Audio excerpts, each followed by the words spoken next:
구독, 알림 설정까지 부탁드립니다. 오늘도 우리 사는 이야기 찾아주셔서 감사합니다. 사연자분이 보내주신 이야기 시작해볼게요.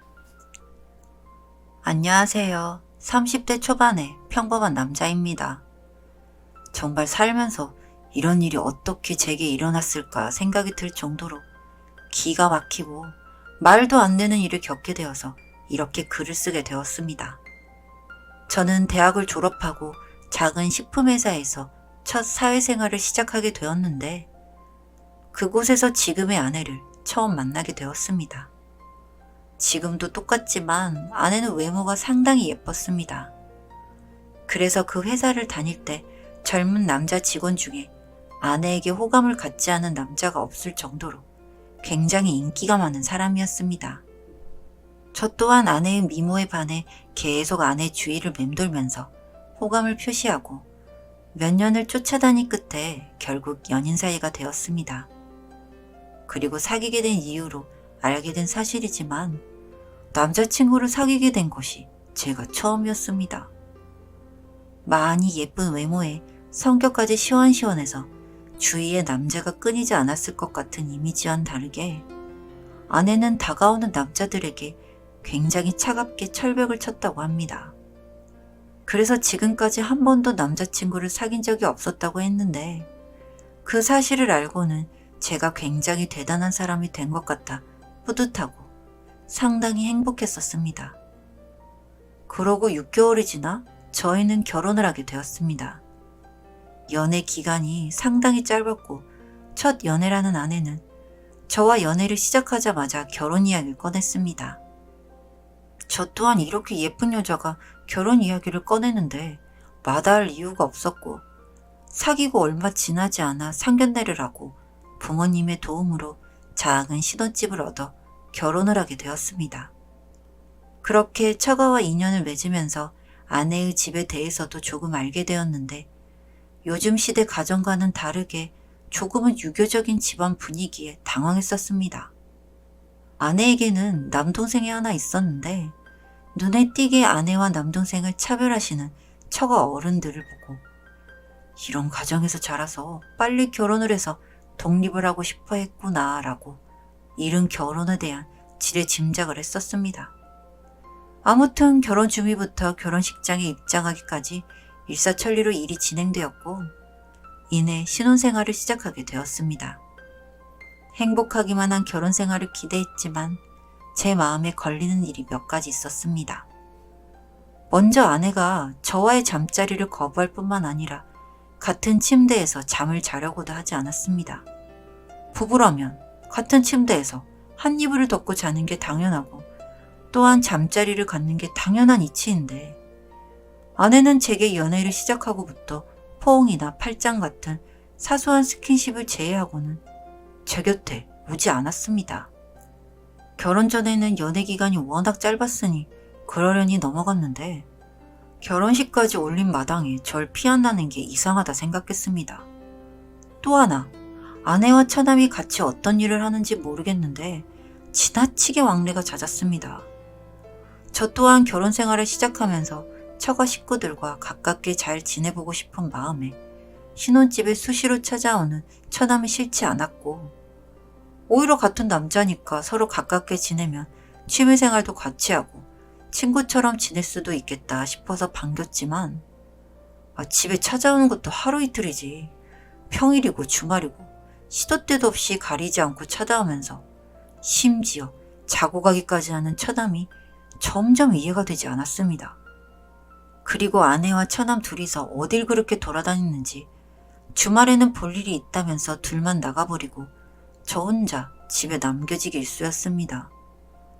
주변 친구들에게 푸념을 해도 남매간의 사이가 좋으면 좋은 거지 제가 너무 유별나게 신경을 쓴다며 구박만 받고 저 또한 친구들의 말처럼 생각하려고 해도 매번 소외되는 듯한 기분이 달갑지 않았습니다.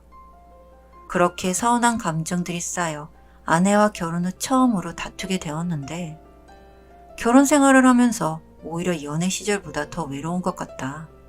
왜 나랑 따로 각방을 쓰고 잠자리를 가지지 않느냐고 한참을 다퉜습니다. 정말 이런 이야기를 꺼내면 제가 찌질해 보여서 말하지 않고 상황이 나아지기를 기다리려고 했는데 쌓여있던 감정이 저도 모르게 밖으로 튀어나오면서 아내에게 서러움을 토로했던 것 같습니다. 아내는 묵묵히 제가 하는 말을 듣고는 노력하겠다라며 저를 잘 내주더군요. 저는 또 아이처럼 아내의 말에 토라진 게 풀리기도 했고 그날 밤 저희는 처음으로 관계를 가지게 되었습니다. 그 후로 이따금 저의 욕구를 한 번씩 풀어줄게 하는 느낌으로 관계를 몇 번 더 가졌고 얼마 후 아내의 임신 소식을 듣게 되었습니다. 서운함도 있었고 괜히 아내에게 삐진 맘도 있었지만 임신 소식을 듣자마자 모든 서러움이 사르르 녹아내렸습니다. 정말 좋은 아빠와 남편이 되겠다면서 열심히 아내를 돌보았고 소식을 들은 저희 집과 처가 식구들도 모두 기쁜 마음으로 축복을 해주었습니다. 다만 처남이 유독 더 기뻐하면서 아내를 돌보겠다고 저희 신혼집까지 자꾸 쳐들어오는 게 유난처럼 느껴졌습니다. 아무리 남매간의 우애가 깊다고 하지만 임신한 아내를 돌보는 건 당연히 남편인 제가 해야 할 몫인데 오히려 처남이 더 유난을 떨면서 아내에게 영양제도 가져다 주고 병원도 데려가면서 제 역할을 대신하려는 모습이 정말 이해가 되지 않았습니다. 물론 제가 일 때문에 바빠서 항상 옆에 있어줄 수 없으니 처남의 이런 행동이 고마울 때도 있었지만 이따금 생각을 해보면 도대체 왜 저러지? 라는 생각이 들 때가 더 많았습니다. 어쨌든 처남의 이런 지극정성으로 아내는 무사히 출산을 하게 되었고 제게는 딸이 생겼습니다.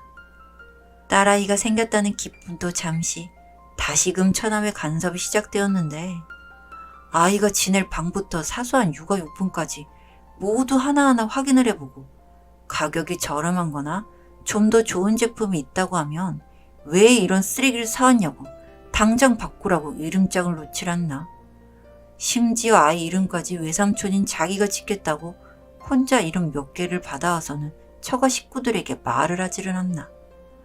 아내가 출산한 지 얼마 되지 않아서 큰 싸움이 일어나면 안 될 것 같다 참다가 우리 딸아이 이름까지 지어주려는 모습을 보고 이건 도가 지나친 것 같아 처남에게 따졌습니다.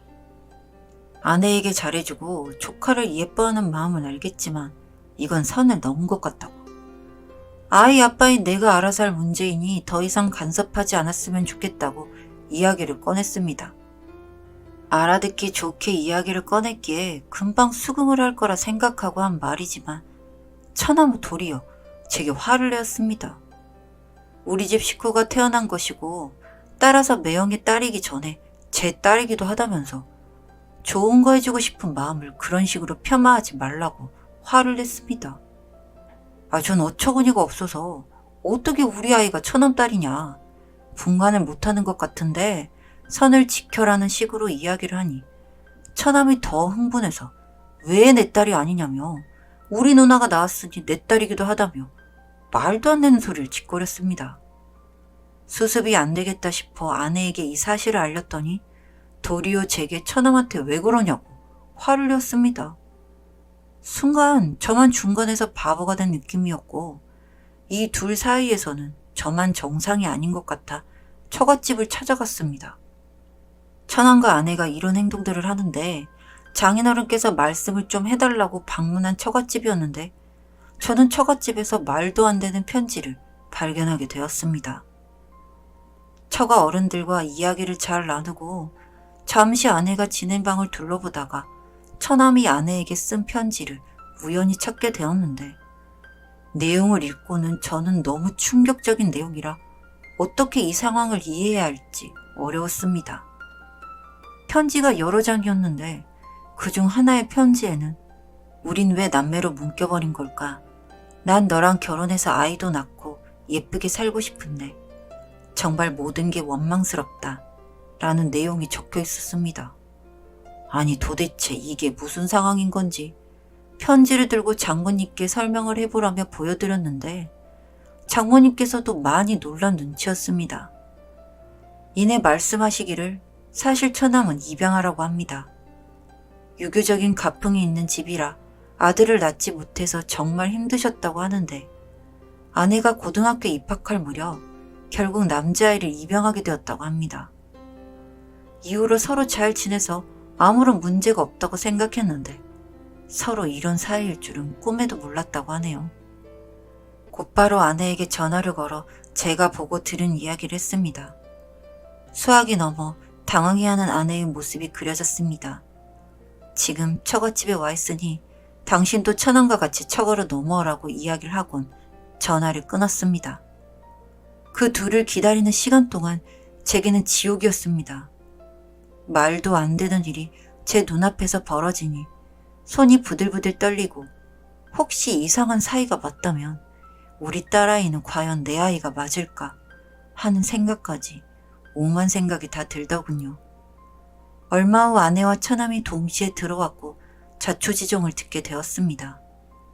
남동생이 입양되어 아내의 집으로 들어온 날 피가 섞이지도 않고 같이 자라지도 않은 남자와 이제는 남매가 된다고 하니 아내는 무척이나 싫었다고 합니다.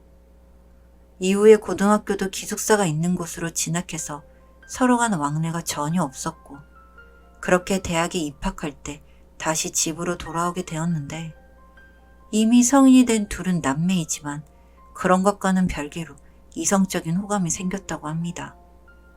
사회적 통념상 안 되는 건 알지만 서로에게 끌려 결국에 말도 안 되는 관계가 되었는데 사이가 깊어질수록 둘 사이가 이루어질 수 없는 게 너무 힘들었다고 합니다. 그래서 선택한 방법이 저와 결혼을 한 뒤 둘이서 아이를 가지게 된다면 아무도 의심하지 않고 자기들만의 아이를 가질 수 있다는 생각에 저와 결혼을 선택하게 되었다고 합니다. 그 이야기를 들으니 왜 아내가 이제껏 다른 남자들에게 그토록 차가웠는지, 왜 저와의 잠자리를 피했는지, 왜 그토록 빨리 결혼을 서둘렀는지 모든 이해가 되었습니다. 이해가 되면서 동시에 소름이 끼쳤습니다. 심지어 딸아이까지 제 아이가 아니라는 생각에 억장이 무너지고 동시에 그들에게 복수를 하고 싶다는 생각이 들었습니다. 저는 방금 들은 내용을 모두 글로 적게 하였고 친자 확인 감정서 등 서류들을 챙겨 이혼소송을 진행했습니다. 더 이상 같이 살고 싶은 생각도 없을 뿐더러 그들에게 완벽히 복수를 하고 싶었습니다. 소송을 진행함과 동시에 이 사실을 처남이 다니는 직장, 아내의 친구 등 가릴 것 없이 모두 알렸습니다. 정말 말도 안 되는 일이 왜 제게 일어났는지 기가 막히고 억장이 무너집니다. 전 앞으로 어떻게 살아야 할까요? 정상적인 생각으로는 살 수 없을 것만 같습니다. 사연은 여기까지였고요. 우리 사는 이야기 시청해주셔서 감사합니다.